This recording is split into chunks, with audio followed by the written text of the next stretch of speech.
Welcome to the Best 5-Minute Wine Podcast with Forrest Kelly. The name is, so it's 2 words, correct? Oxlee, O-X-L-E-E, Graham. Yes, 2 words. Told I make it sound like one, so. Right, yeah. And you say that you are women-owned and family-driven. Is that a good thing? Best 5-Minute Wine Podcast.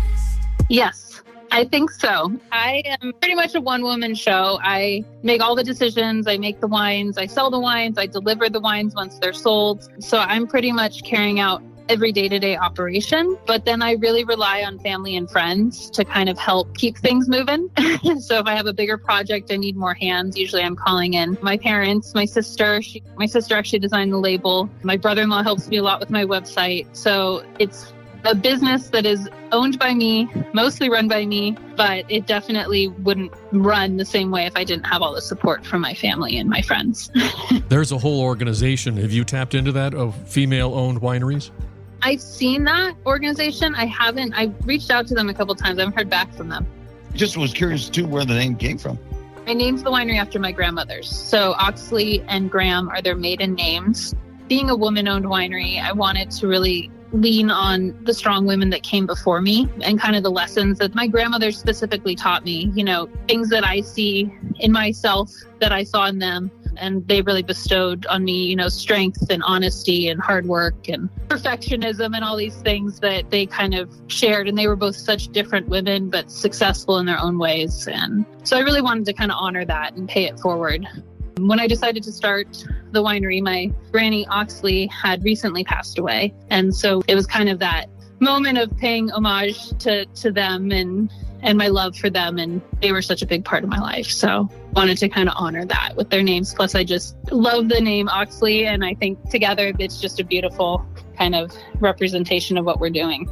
So Oxlee, now that's that's a nickname for your grandma? That is her maiden name. Her name? So gotcha. So it's also my dog's name. So I got a puppy right after she passed and named him Oxlee. And then decided to start a winery and thought I'm going to still use Oxlee. But now everyone thinks, oh, you named it after your dog. That's cute. But it's not named after him. And your dog is Scottish?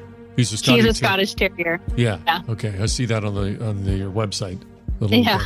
Yeah, I've started a couple of businesses, and I made them with my mother, who's still with me, but she named them after my mom and dedicated them to my mom. So that's why I was asking, woman-owned and woman-operated, that's a good thing?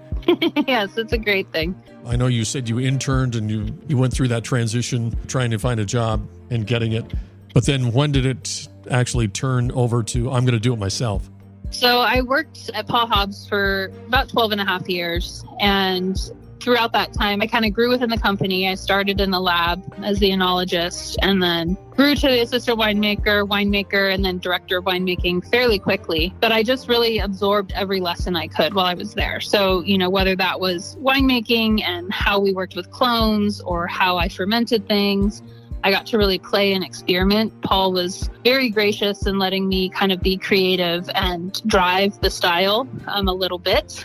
So I kind of absorbed every detail, every lesson. I cared very much about what barrels we put on the wine and what corks we closed the bottles with. So all of that. But then also as the director, I got to learn a lot of the business end of things. I was writing all the monthly tax reports and I was, you know, working on budgets. And so there was kind of this drive for me to continue learning and continue just developing business skills on top of production skills and wanting to continue to learn about different varietals and areas where the grapes are grown. And so I kind of thought, you know what, I just want to start my own project. And I was still at Paul Hobbs when I did that. And I wanted to kind of delve into other areas, Santa Cruz Mountains and Mendocino, other varietals that I hadn't had the opportunity to bottle on its own, like Petit Verdot. I decided I was just going to kind of jump off and make a few cases for myself and then learn the business side.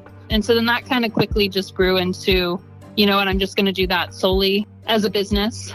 And I kind of left Paul Hobbs. I stayed on for a little bit as a consulting winemaker for him and then broke off and just completely am doing Oxlee Graham now. But it was something I just really felt like as a winemaker, it's such a creative job that I wanted that freedom to continue to create and learn new things. So I lovingly call this project Pinot and My Weirdos. I mostly make Pinot, but then some off the beaten path varietals as well. From Sauvignon to Merlot, we look for adventure at wineries around the globe.